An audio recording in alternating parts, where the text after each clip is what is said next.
So my name is Frances Pollack. I'm the director of the Cultural Innovation Lab at Yale, and I'm very excited about this panel because this is a panel that specifically I have a lot of expertise in as an opera composer.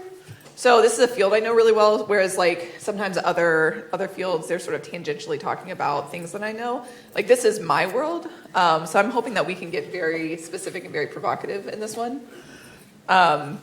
I'm really excited to welcome to the stage the four people that we have in front of you. First of all, we have my boss, Albert Lee, at the Yale School of Music. Albert is the Associate Dean of Career Strategies at the Yale School of Music. Did I say that right? It's fine. Okay, amazing. And Albert has been a good friend and colleague. We've incubated a lot of new work together. We share our frustrations about institutional dynamics together, on and on and on. So welcome to the panel, Albert. The next is the maverick that proposed this panel in the first place. This is Sharon Kahn. Sharon is really special in this space because she is not traditionally an opera person. She's an opera lover, which is really exciting. Her background is in tech. And so when Sharon first came to me at the beginning of the year, she said, I love opera. Why don't we do a panel on, or why don't we put something together that is like big and disruptive in opera? And I said, that's lovely, but inherently the field as it is right now is not big and ambitious and disruptive, right? So I think that we've spent a lot of time understanding the dynamics, but I think Sharon's still perspective is like, why don't y'all just do it differently? Which actually could be the thesis of CEO and president of Opera America, Michael Bobbitt.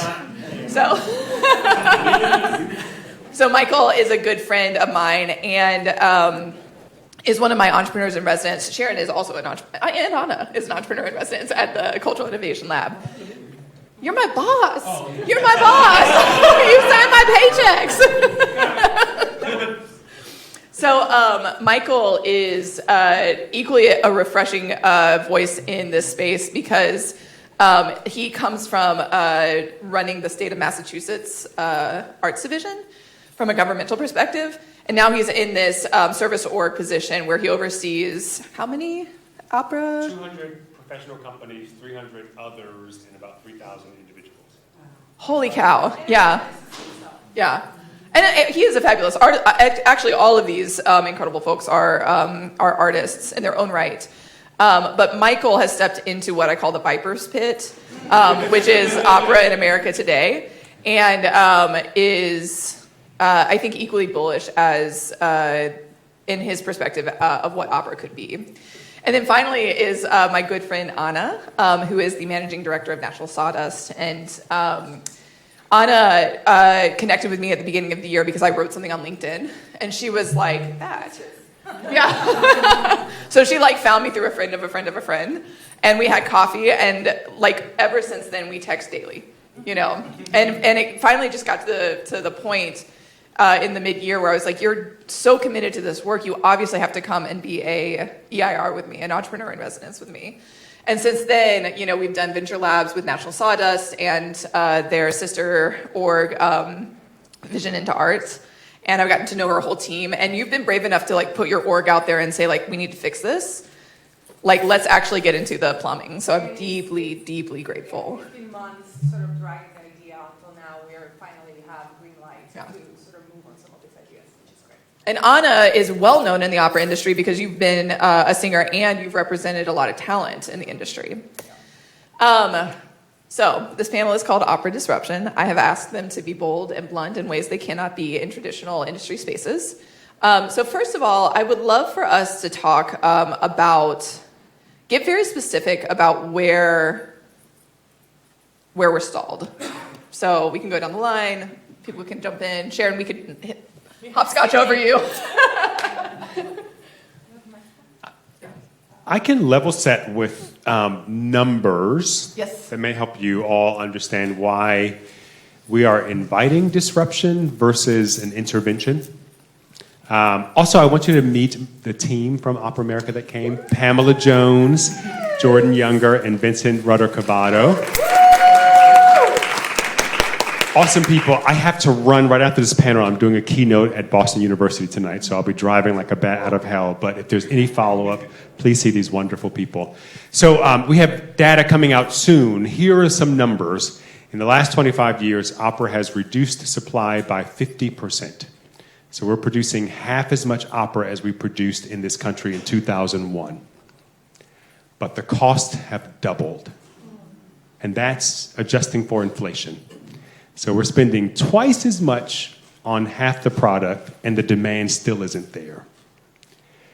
We also know that opera companies across the country are relying on, their business model is 80% contributed revenue, which sort of suggests that we're in the business of fundraising and that we're a charity. About 10% of the rest of the revenue is coming from endowment draws and rentals and concessions and education programs. There's only about 8 to 10% earned demand. So not that many people are buying tickets to opera. And of that 8 to 10%, half of the people are coming to opera for the first time, and 85% don't come back. Those are big issues. So we have to disrupt. The numbers are not numbering. The trends are going worse and worse and worse. There's no way we can keep doing the same thing. There may be product market fits that we have to address. And the other thing I will say, coming into this job with fresh eyes, is that opera is very, very clear about what the problems are. They have been explicit and exhaustive about naming and listing out all the problems. But we haven't started fixing the problems. And I'm hoping I can bring infrastructure to help start addressing some of those. Mm-hmm. Absolutely.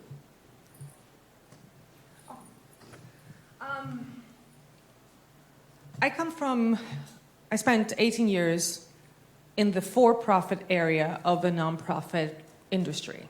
I spent 19 years running an organization, a for-profit organization with the mission to support artists and elevate them. And I got to know almost every single opera company in the United States and many in Europe and in Asia and all those places. So it was interesting because when I made the transition to being a producer, which National Sadas is a venue, but it also produces alternative and evolved versions of opera. We don't have a proscenium. We don't work the way a proscenium opera works, but we are in the business of presenting operatic works and developing. So that's my point of view. That's why I'm here. It was very clear as I went into the nonprofit sector that there was a number of problems. That there is what we discussed in the session before, the ownership problem. The organization does not belong to anybody specifically but the state. That the boards, the patronage is not free.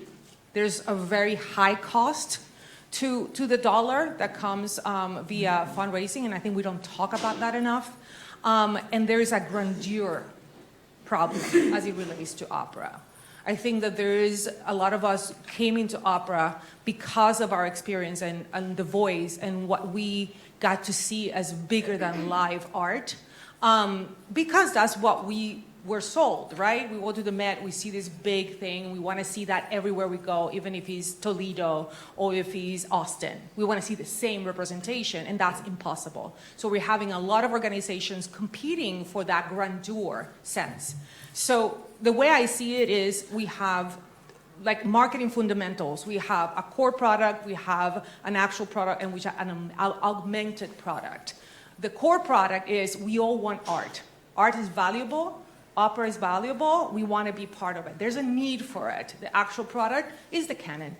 The canon is there. The new opera, old opera, the piece of IP, that is the product. The augmented product is the periphery around the product, is the experience around opera. It's what Apple does when he gives you a subscription or make you buy the headphones with the phone. It's extra stuff that all products is doing.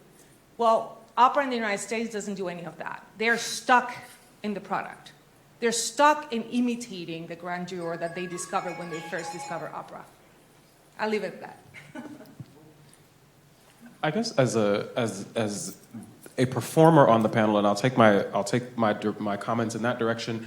To hear the numbers that you just shared, Michael, is really disconcerting, because in that doubling of spending on opera, I will say this, as a singer, that spending has not reached the people on the stage actually singing. And so, Amen from the church. Let the church say. I traffic in amens. And so hearing those numbers and recognizing how my own fees have not doubled in the same way is really, really disconcerting. But I think fundamentally, disruption has to start at the very beginning. And what I mean by the beginning is the way we educate our society artistically has absolutely collapsed in the last 40 years.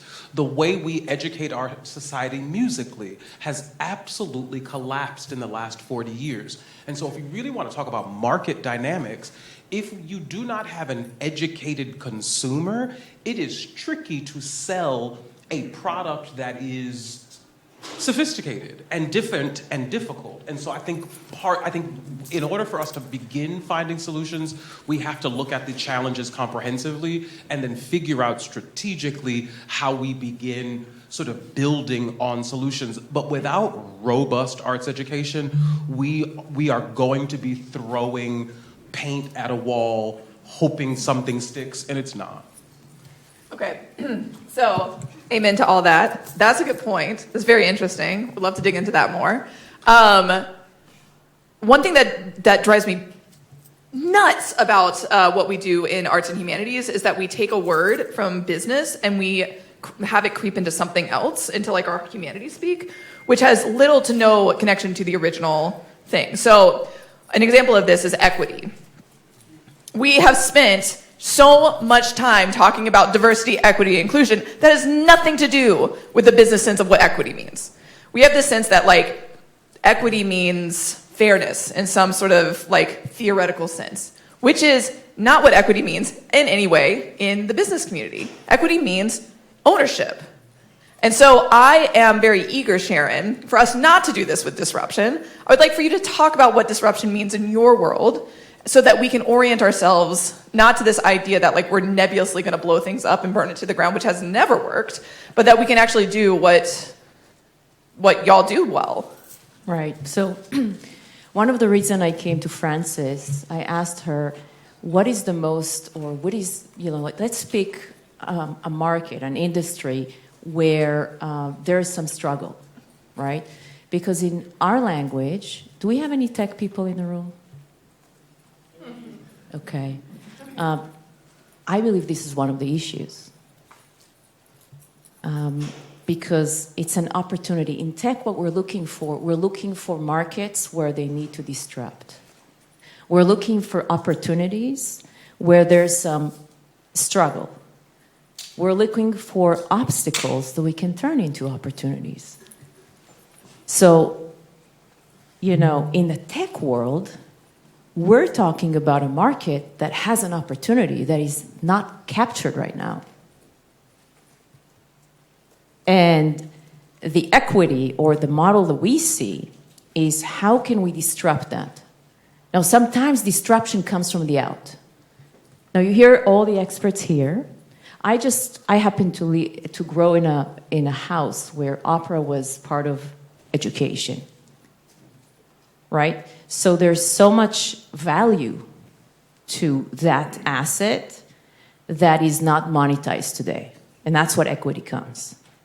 So the opportunity is how do you bring or how do you create business models that can be monetized, right? Because in my world, we don't understand philanthropy. We don't either.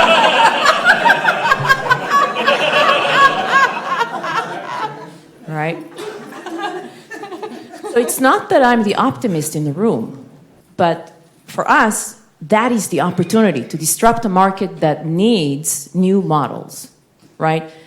And how do you build a business model that is not dependent on nonprofit? I think it starts with openness, that it's possible, right? Because the framework, you would really be it's not any different. You know, you guys has a lot of IP that you're holding, right? So there's really clear framework today that in the tech, not only we raise capital, we also make money. We exit. And so when we met, we thought, wow, that could be such a great opportunity. Now imagine that you bring other industries into the opera world. Now that might sound really crazy idea, but when you merge talent, right? When I start a company, and I started a few, you always look for diversified talent, right? So there's the artist and there's the operator. An operator knows how to build a business. I wouldn't know how to, compose an opera.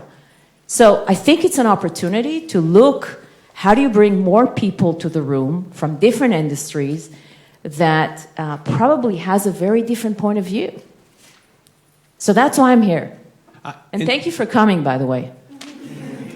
I was noting earlier there was a talk about opera being funded, and the word funded was used all the time. And I think really the opportunity is to talk about how are we financing opera, because there's no real reason why there couldn't be fully commercialized opera companies where everything is covered by ticket sales. But we always talk about funding, which creates a mindset, which makes us go build business models based on the need, based on philanthropy taking care of us. I'm also glad you said business models. It's something I hear 8 to 10 times a week where people say, the business model is broken. The business model is broken. As if the business model creeped in the middle of the night and there were no witnesses and no accomplices. It absolves people from running their businesses better. It absolves us from looking at the product. It suggests there's a magical business model that's out there that we just haven't discovered.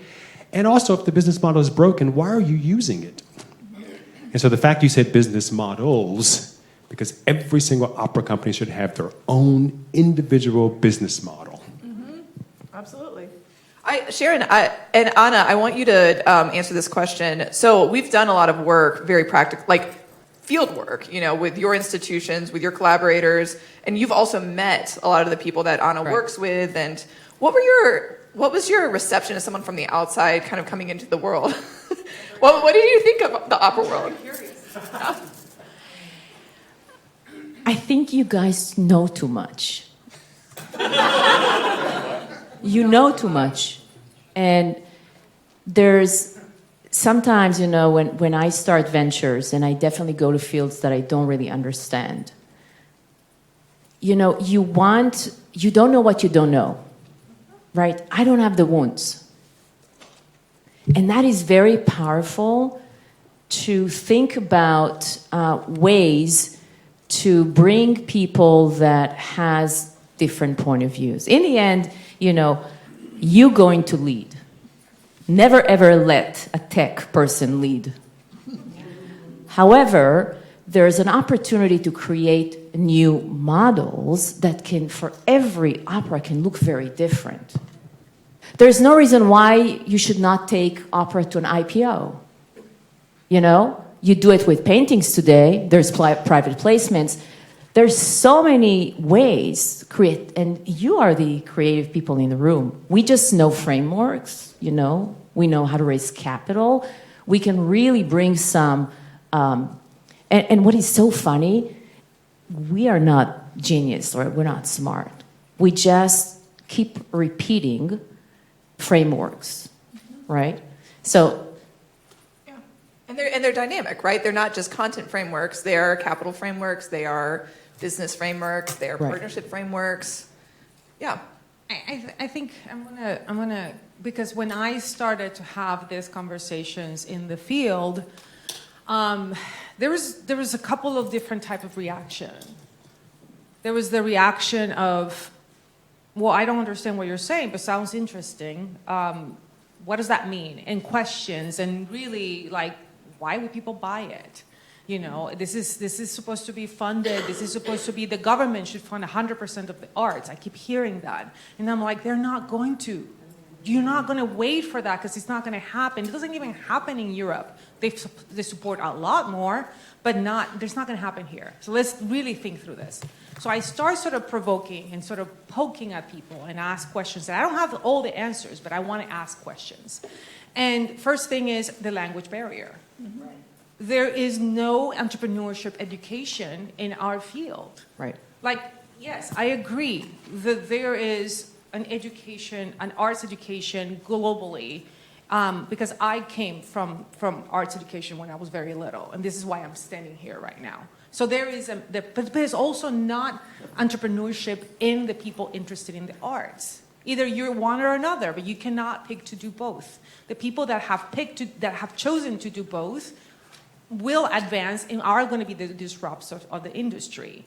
So there is that issue. So when you're speaking to people that come from the nonprofit, they cannot see a world where that dynamic doesn't exist.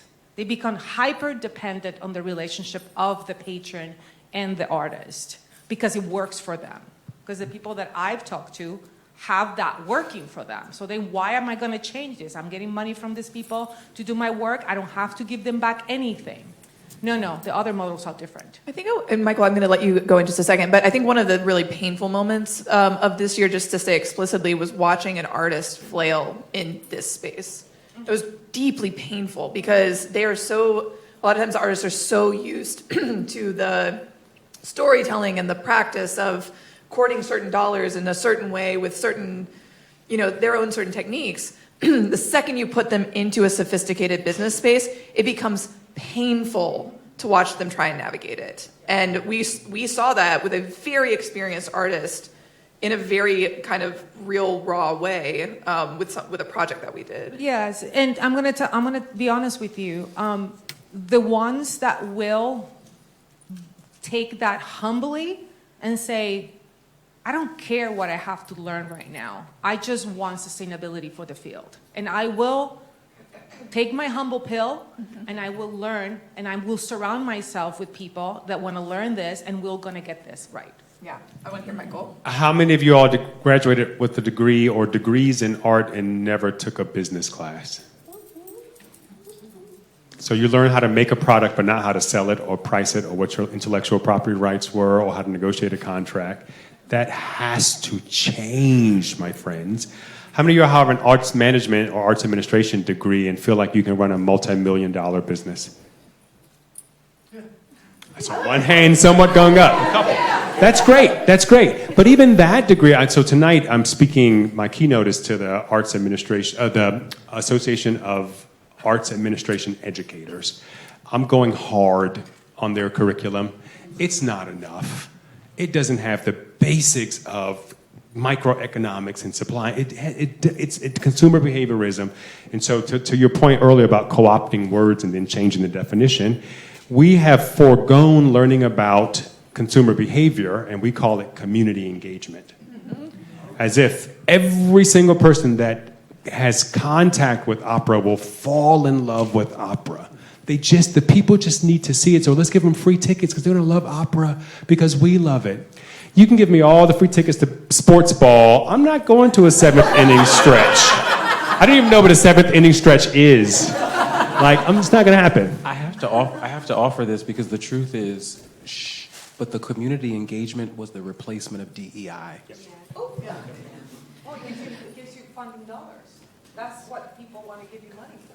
So you started changing the language. That's so funny. I don't think I realized that. I like that. That's fun. If I can just add, one observation that I have is when we go for a pitch in tech or biotech, or we sell a dream. We don't, we go higher. We need to excite the room, right?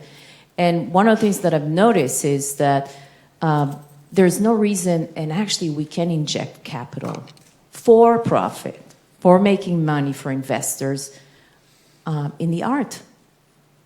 But I think it starts with what are you, and going back to your point of view, when you stand in front of potential investors or audience, it's the same like you're performing. you should be at your best. So I think it starts with the artists believe in their own dreams. Yeah, but I'm gonna push back because it is. You said it. We said it when we first met in New York. It's a community that's highly traumatized. Highly traumatized because they've been told that artists don't make money. They're going to go out there. They throw artists in front of donors and say, be nice to them, just cater to them. And it's constantly putting ourselves like we are less than the people we're seeking funding from. Well, it's time to stop it then. I would also add, and back to Michael's point, just about the need for another educational model. I think one of the real challenges, and we are working through this at the Yale School of Music, is that when you are getting a degree in music and when your work is around, especially a professional degree in music, the idea is that the training is musical. The faculty and the infrastructure is not in any way set up for this adjacency, this business adjacency. I would also submit that in the last 25 years that you cover those numbers, the specificity of the training around opera is declining. The level of real sophisticated musical training has become less sophisticated. The specificity of linguistic training, which is absolutely crucial to opera, has all of a sudden become tangential, if you will. And so one of the challenges we really are having is how you deal with the education of an artist and the business education of an entrepreneur. One of the things that we are doing here at Yale, and actually Anna has been working with us on this, is setting up co-curricular and extracurricular structures that allow our curriculum to teach them the music that the curriculum is designed to, and then to bring in, and this is one of the benefits of Yale, is to bring in support systems and other infrastructures to teach the stuff that our classroom, that our faculty is not equipped to teach. Yeah, I do think it's an infrastructure issue, and I recognize time. I call it folk pedagogy, where we learn how to run companies based on folk pedagogy. So this is how we did the gala, this is how we did season planning, this is how this other company is doing their budgeting, so just do it like that. This is how my mama make grits, so just make grits like that. And we won't survive that. And we're not the only industry that's done this, but other industries are correcting it. So way back when, doctors were hired to run hospitals, and then their boards were like, well, that's not working, because they don't know how to run a business. And so then they started overcorrecting by hiring executives who didn't know medicine, and that didn't work. So now you see all over the country MD, MBA programs, dual credit programs, or 4+1s, or executive education. Same thing happened in law, where partners, great lawyers, were elevated to partners, but they didn't know anything about developing businesses and all this stuff.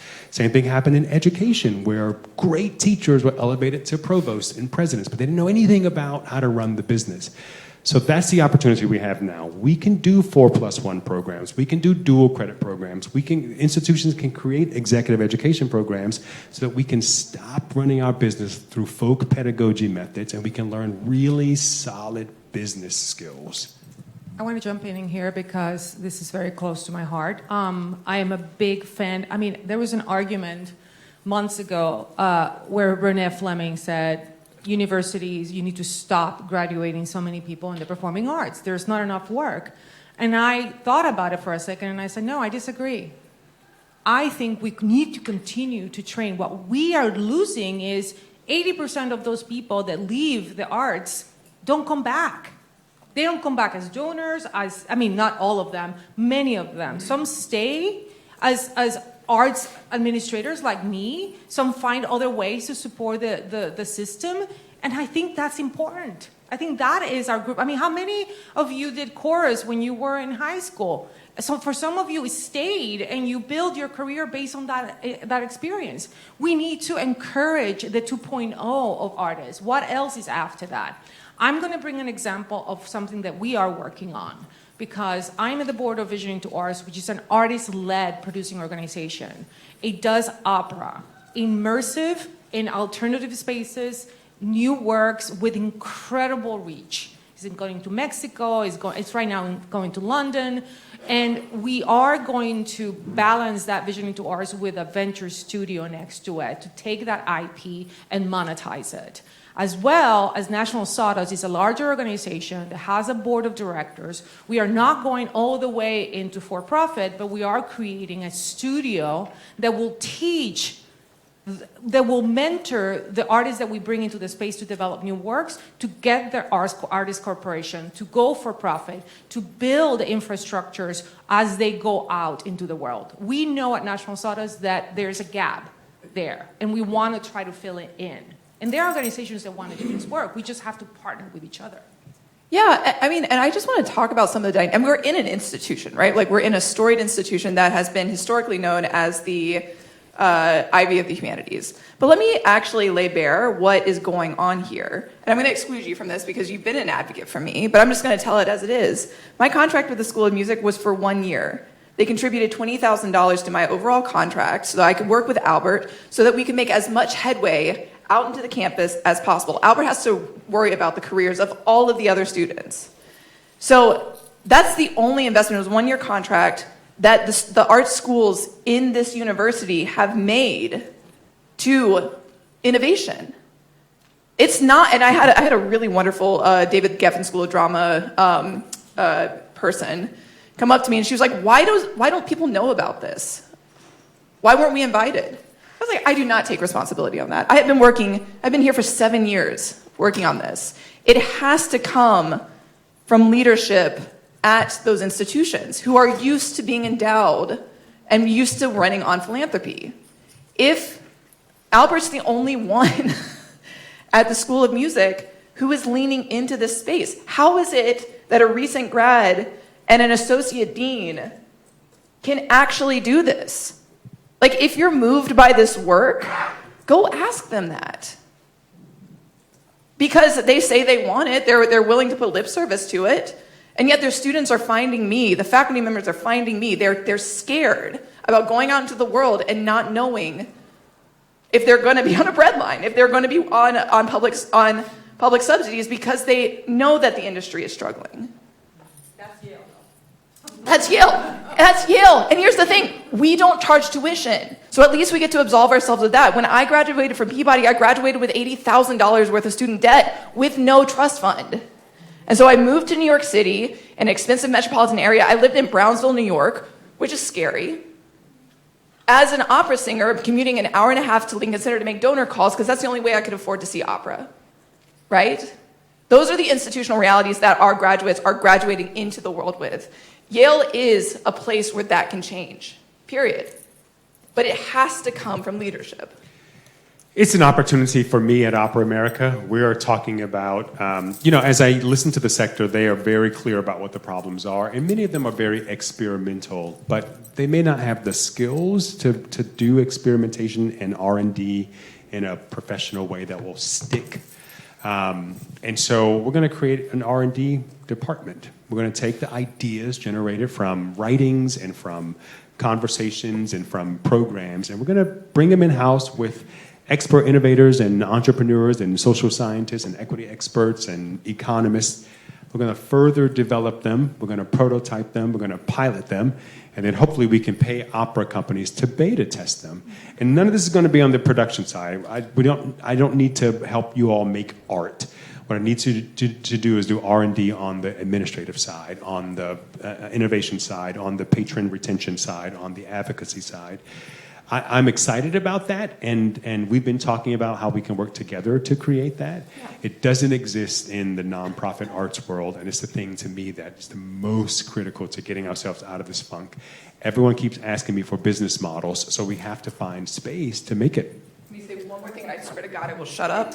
I swear to God, I didn't mean to trauma dump on y'all, but what this is personal, right? But what is so interesting about that is, whereas we can't necessarily change things from the inside of this institution, your muscle counts here, period.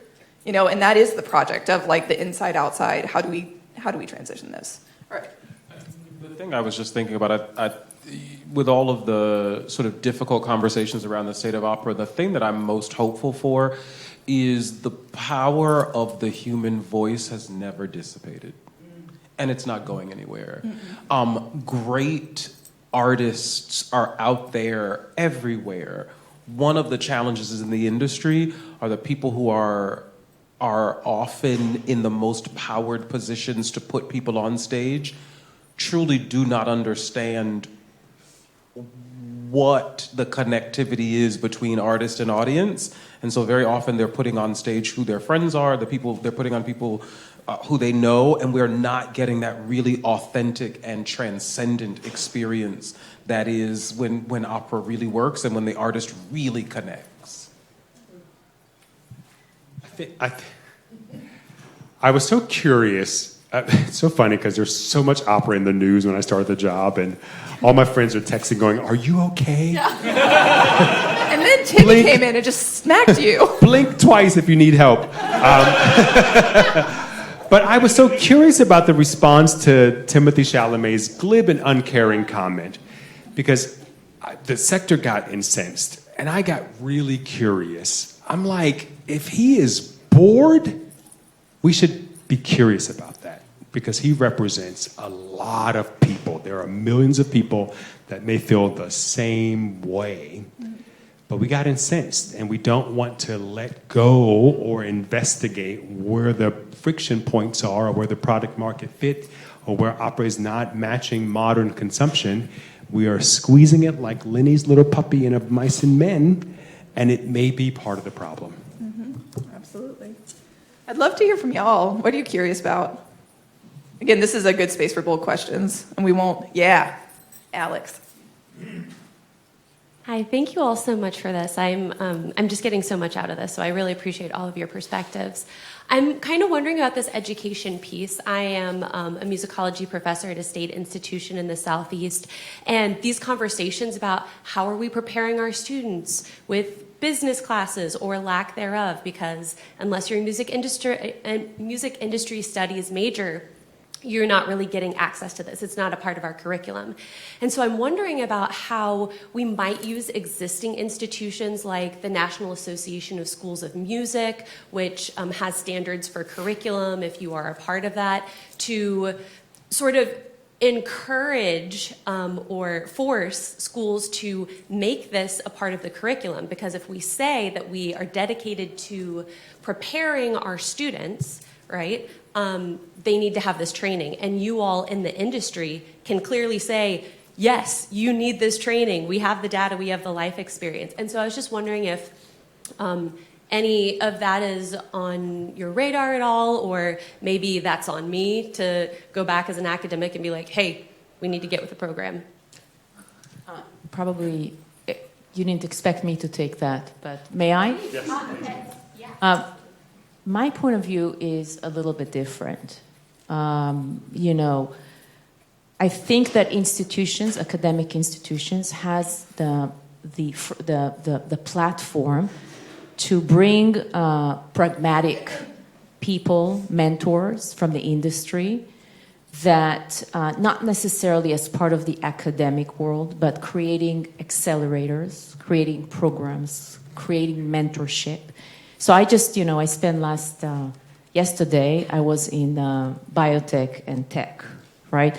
And I mentor medical students. They don't have any business skills, but they have the infrastructure to bring me to mentor them, right? So I think there's an opportunity for institutions to create places for people like me to be exposed to the next generation of artists and think out of the box what this should look like. Because I think putting all the pressure on academia, we're running so fast, So I would tell you, not that you care about the problems that biotech and tech has, we are chasing AI, right?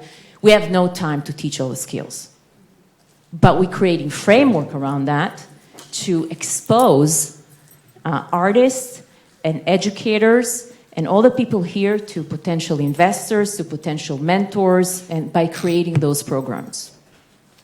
I just want everyone to just imagine what it would look like in 10 years, 5 to 10 years, if the arts sector prioritized business acumen and advocacy as a critical function to running arts organizations.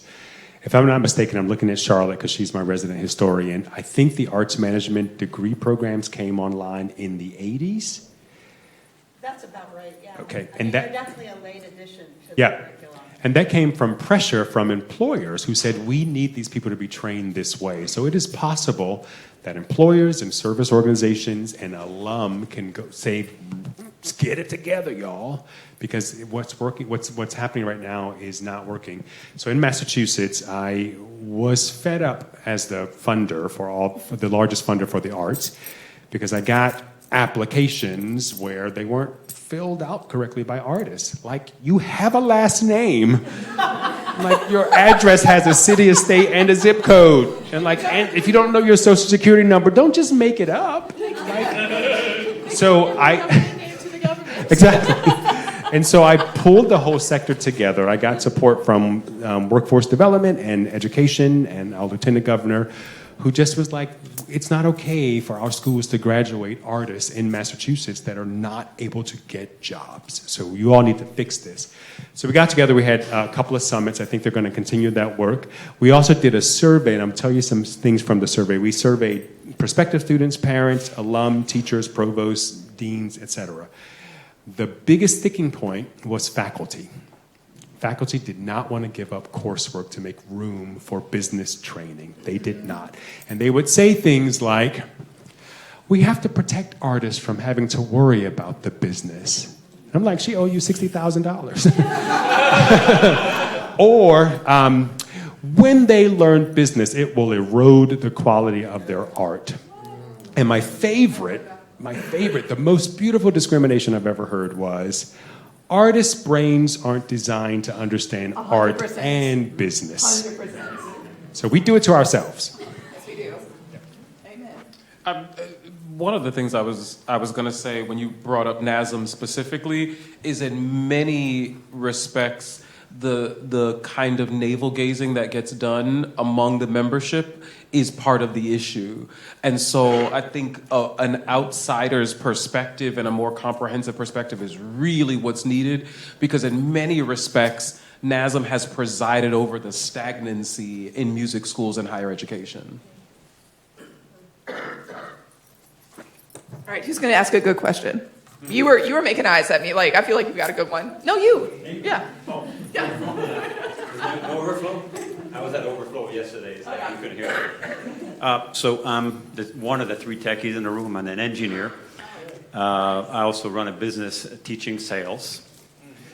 My daughter's a professional ballerina. And I'm on the board of director of Connecticut Ballet, who's the only professional company in Connecticut. I'm also the treasurer. I don't know if I have a question or an acclamation that you made a declaration of why not take a struggling business and really look at it differently. Tech, by the way, you're the most interesting track in this whole place. Right. Here I am trying to find clients, everywhere else, but I'm drawn into here. We don't have money though, so But my declaration is, I think it's a great challenge to do tech, business, arts. I tend to be attached to all three and really take on that challenge. And I'd love to see if the ballet challenges with our friend Chalomé putting all this in the same boat, we would be able to join and find solution together. So I'm really interested to join that way. Can Anna talk about the venture lab that we did with National Sawdust? Oh, I have them. Oh, good. So we put together a group of people. Frances and I connected, and she brought in the Yale Ventures, Liz Shapiro. There was people from other areas of innovation. There was somebody from the state of New York Cultural Center. And we brought in our case of our artistic director, who is the founder of both National Sawdust and Visioning to Arts. And in the goals of getting their feedback around our structure, our nonprofit, how can we actually figure out a model that works for us. We spent 4 hours together. People came, our board president, a board member, our chair of the board came. So it was an interesting room, never to say the least. It was super interesting to see. Frances and Sean did a great job translating language, so they could understand. A lot of this philanthropy needed to understand what we were talking about. They asked good questions, but it was humbling to see the amount of work the organizations have done over the years to advance and how behind we were as a business. So I mean, it was extremely useful. It was a little painful, but in a good way. And that resulted in 2 business plans we actually are going to put into place to take things forward from that perspective.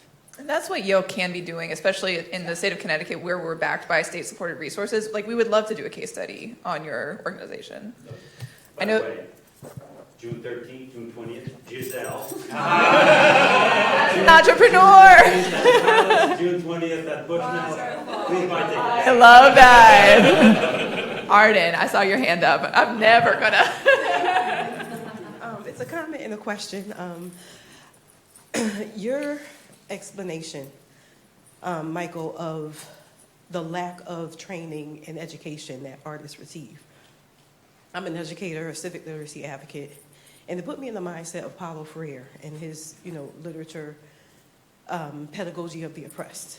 And to hear that description, the educational models that omit the tools and strategies and skills needed to give a student, a person, their agency and the ability to, achieve that dream and that vision for themselves is violent. To hear you describe it, that's an act of violence to do that. And when you described it, it just felt violent. So this is just a space that, disruption and organization and movement around, making the education system respond early. So good luck on your speech tonight and moving that. And as an educator, I want to do all I can to continue to make sure that, art isn't removed to the point of founding my own school, because it's needed. And if it's not going to do it, sometimes we just have to build what we need. So bravo on that. And my question is for Sharon. I'm interested, not at all a techie, but I'm intrigued by all these things that, and just to give some context, I have a dear acquaintance who's an artist, and she was of that mindset that didn't have a lot of business acumen. Very, very artistic. But I would find myself in a space of trying to be the agent for her, to help her in those spaces where she needed to promote herself, and and tapping into my own inner artist probably, and helping her get through those processes. But so there is a connection there. I do have some relevance to this art space. So I'm interested in hearing from you, Sharon, on some ideas on how the technology connection works in this space for you. Beautiful. It starts with imagining that you as artist has so much of it, right? So when I was sitting here and I was just thinking about an idea that came to my mind, right? So I have this, entrepreneur in residence. Imagine that there will be artists in residence in every single biotech company that has no clue how to smile, breathe, get into imagination world. How much will that help them in a drug discovery process? This just came to me, I don't know why. Right?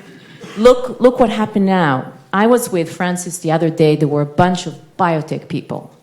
And that's what they brought me. They brought me to help the tech track. And I said, I don't want to spend time there. It's boring. We are desperate for you guys to step up. Now, you don't need to know how to do the idea that I just made up in my head while I was talking with you, because now we have the two of us. And that is my argument. I don't think you have to figure out the whole puzzle. I think it starts with put aside the wounds and let's do a reset. You and I, we are together in this. And that mindset, and I'm sure you guys know a lot about mindset, it starts with you. Right? So I just came up with the idea that you probably now can take me to another level, because I don't know what is artist in residency in a biotech company. You know. I can tell you how boring the audience would be, and you will say, okay, Sharon, let me help them. So don't underestimate the power of storytelling, because that's all we are in tech. We're telling stories, and you do it much better than us. I just think about the creativity, when creativity marries with business acumen, oh my God, the endless possibilities. Y'all, Rihanna made 2 songs and we're still geeking out. And she's like, I'm not making no more songs. You still gonna pay me though. I may drop you a little Smurf song, but that's it. Right? So I'm so sorry, guys. We are going to have to move on because we do have a part B to this incredible panel, which is we're actually incubating an opera as part of this conference. Did y'all know that? Oh my God. But I just wanted to say, Sharon, you lit something in me, which is actually, we have an artist in residence as part of the Cultural Innovation Lab. So we have James. Let's crush the party and move to the other side of the house and bring all of them. I hope my provocation about James is pretty apparent at this point because, like, obviously, he is an artist. He's a beautiful artist. He's also, like, the finance guy of finance guys, right? I would be more than happy at Cultural Innovation Lab to put artists in other tracks. And I would be willing to put some resources behind that. I'd be willing to put some money. I will not do that if the language barrier is an issue, though. If you don't understand how to talk to each other and actually what the other systems are doing. But I think that is a brilliant idea to bridge gaps. So, the sparkling water, I don't know. Sparkling water. It's in the water. I am so thrilled to hand it over to my boss and one of my favorite people who has been a huge advocate for me as a student and this whole year, Albert, who is carrying on the great tradition at the Innovation Summit of incubating new work. So without further ado. Thank you. One of the coolest things that I could never have predicted about my life in music is how much new opera would be a part of my journey. When I finished my master's degree at Juilliard back in 2000, the first major project I did right after was a new opera called No Easy Walk to Freedom, and the opera was based on the life of Nelson Mandela. That started this sort of strange love affair with some of the hardest artistic work I've done over the course of my career. And so this season has been, I don't usually get to do opera as much anymore because it is time consuming and my career doesn't allow me to be away for 2 and 3 weeks at a time. But somehow this year I have been able to be part of 2 new projects. One received its world premiere in December, the Delta Kings Blues, Damian Jeter's new opera, and the cool thing about that was I was in that production as a performer and not as a producer. But what I want to talk about today is Jubilee. In Jubilee, I am functioning in the role of producer, and there are several people who are here with us today who I will ask to come and join me up here if they would. First, I would like to ask the director of the Margaret Walker Center, Yale College class of 1999, Robert Luckett, if you would come up and join us.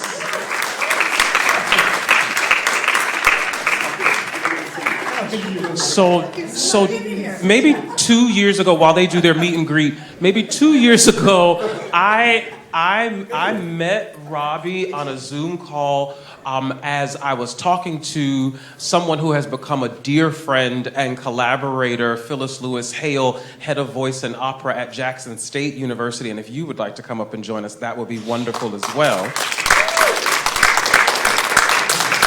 And actually, I will give you my seat and take Francis's position. But I met with these 2 incredible people 2 years ago, and we were trying to figure out how we would take advantage of a program that was announced by the Provost's office, and it was called the Ascend Initiative. And the Ascend Initiative is the Alliance for Scholarship, Collaboration, Engagement, Networking, and Development.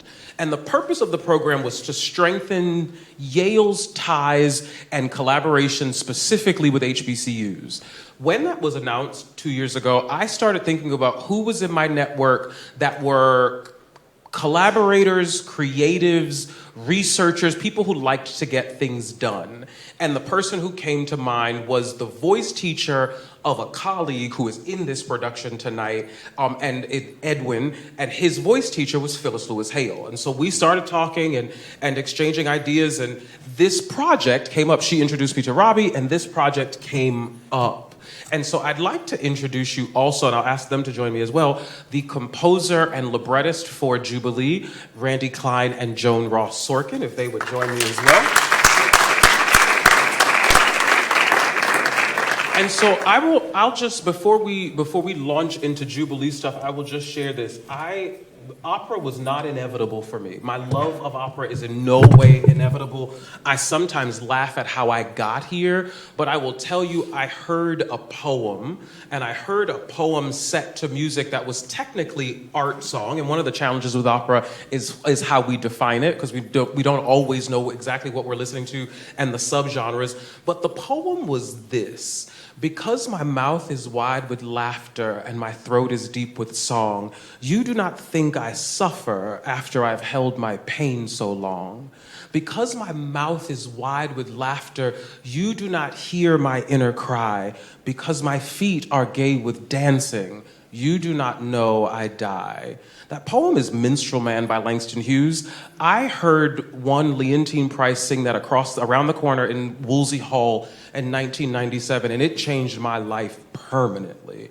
It set me on a love affair with Langston Hughes. It set me on a love affair of concert music, of this poetry. And so the opportunity to hear about one Margaret Walker, who I had not heard about previously, and getting the opportunity to hear about her connection to both W.E.B. Du Bois and Langston Hughes, and what we were talking about this morning, Randy, the connection to Richard Wright. It has been an incredible journey over the last year or so with this material. And so I'd like to turn this over to Robbie just to talk about the Margaret Walker Center and the Margaret Walker Center's role in this project.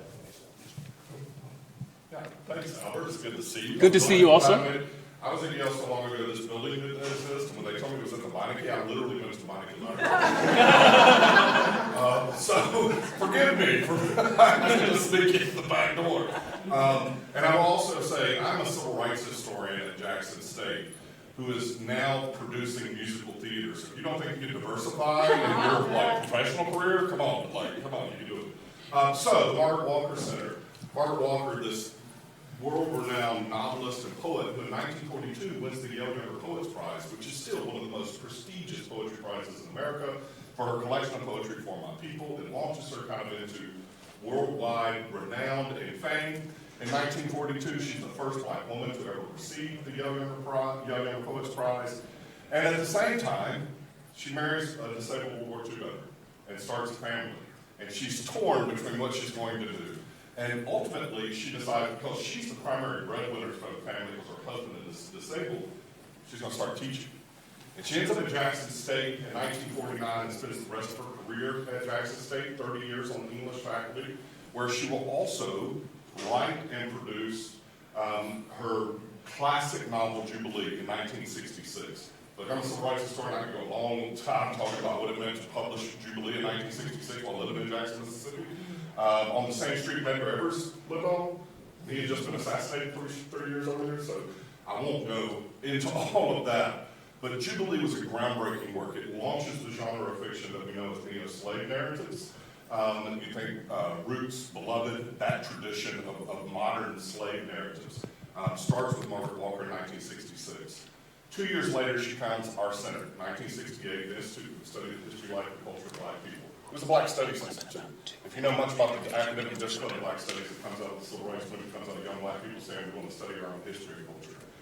We are that direct, her direct legacy. We say that we work to carry on her academic, activist, and artistic legacy at Jackson State through this Black Studies Institute. Jubilee came, and the Jubilee Opera came out of a long time and relationships and work with my friend here, Randy Klein, who nearly, 20 years ago started working with Margaret Walker's poetry and created a Margaret Walker song cycle that we didn't debut it at Jackson State, we did perform a couple of different times in Mississippi and at Jackson State. And out of that came the partnership that led to the idea that Randy had of turning Jubilee into an opera. Now, I'll also tell you, before Margaret Walker passed away, she gave the rights to all of our intellectual property to the center she founded. So we own the rights to Jubilee. So that partner, which is important, and there's some financial support. My center, my state budget for running the Margaret Walker Center at Jackson State and State of Mississippi this year is $92. 92, not 92,000, 9,200, 92. You can buy 150 postcard stamps for $91.50. I'm 50 cents left in my budget this fiscal year.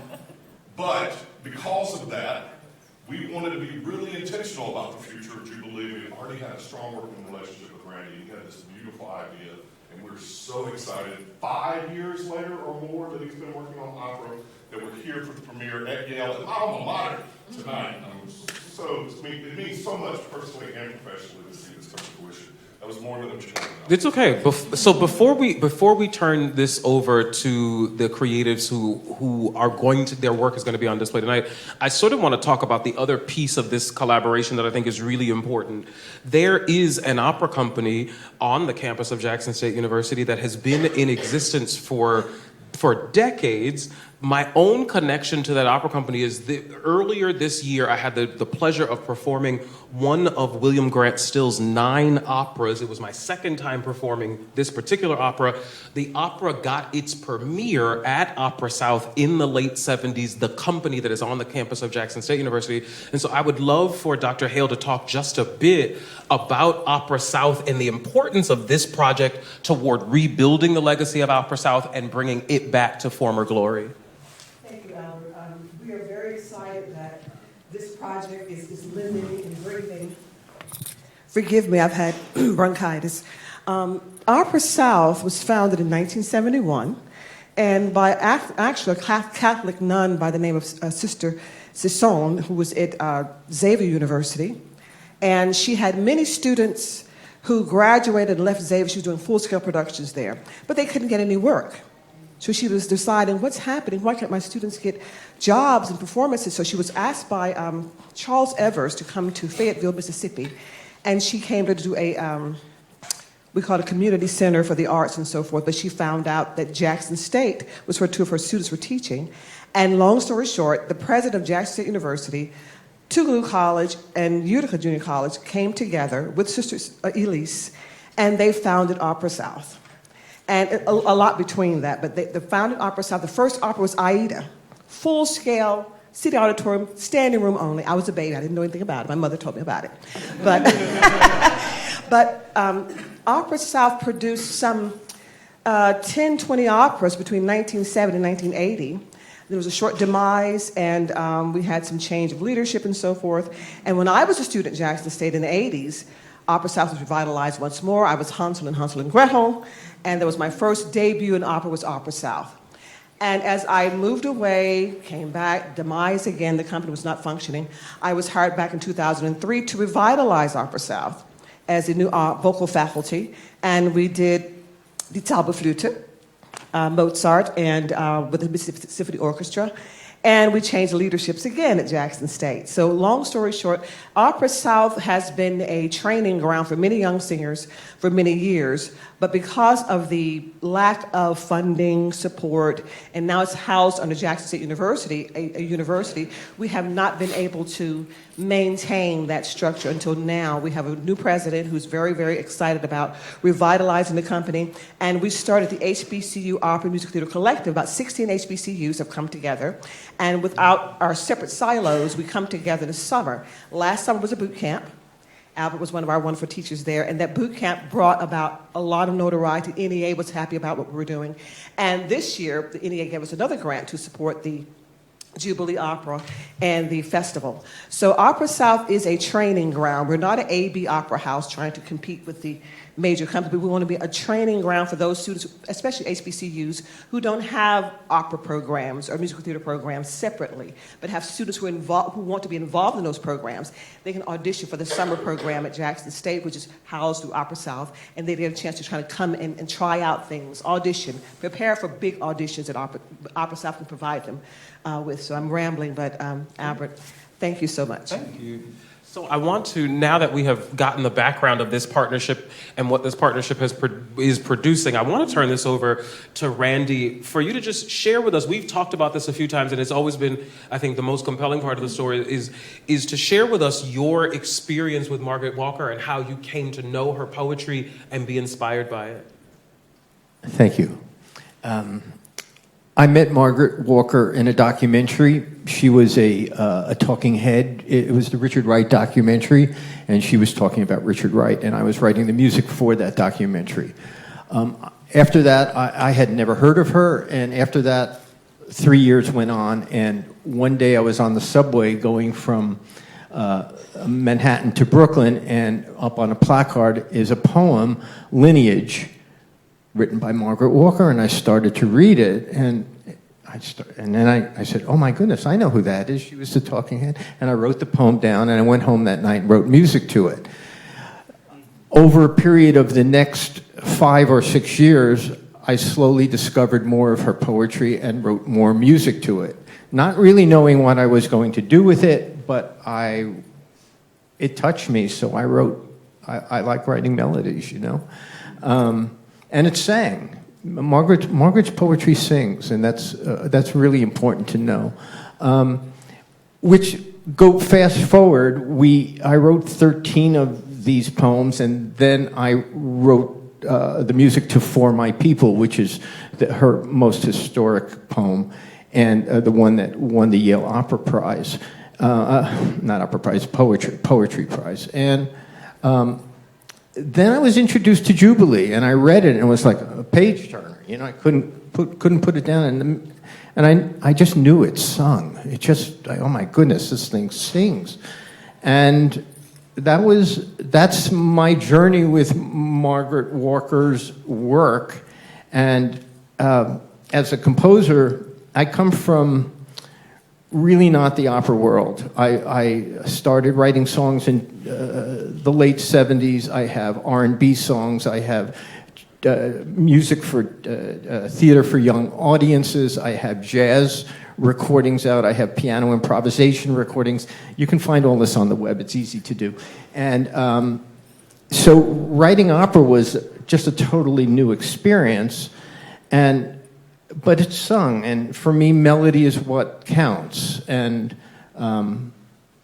that's my journey with Margaret Walker and this work, and it's hearing it for the first time this week has been, you know, I'm just kind of like crazed by it. It's amazing. Thank you. Thank you. I'm rambling. We've got a brief rehearsal clip that we're going to play for you before we go. But before we get there, Joan, I want to ask you, I'll preface my question with this. As a young performer in opera, it was always about the music for me. As I have become a more seasoned singer, it has really become about the words. And so I would love to hear from you what has been your experience as a librettist on this project, already having so many of the words included in the score that are Margaret's words, and how you how you've done your work to complement those words with moving the story forward for Jubilee. Thanks, Albert. First of all, I'll use that one. For those people who don't know about Jubilee, we should just tell you what is Jubilee, what is the story, and storytelling is what I do. So Jubilee is the real life story of Margaret Walker's great grandmother and her journey from slavery to emancipation to Reconstruction. And so it's a fascinating story. But what we wanted to do in this opera was to incorporate the poems that she wrote about the civil rights struggle of the 1960s. And so what our opera Jubilee really is, it's the generational struggle. And what we're trying to show is that journey to freedom over the generations. And in the libretto, by the way, the very first scene is Margaret. We use Margaret as a narrator in our opera. And she meets Vairi. Vairi is her great-grandmother. And in the text that I've written is really what the opera is about. And it says, this is the story of freedom sought. This is the story of freedom gained. This is the story of freedom yet to come. Because it's about, we are not there yet. And so we think that it's our hope that it will resonate with audiences that this struggle continues. But we're trying to bridge the whole, really 100 years, a century, that this struggle has gone on and continues to go on. And I'd love to mention one really important thing about the conversation that we had earlier about the business side of opera and so forth. When anyone invests in something, they look at the content first, and we are the content people. We're the people who are creating the content, and so it's really important about accessibility. And hopefully, with Jubilee, it's a very accessible opera. We're calling it a folk opera because we're using vernacular of the times, vernacular that Margaret Walker used in her novel, and the music also has vernacular. So we're trying to bring all these elements together. But, if we want people to invest in opera, I think we have to look at what is important for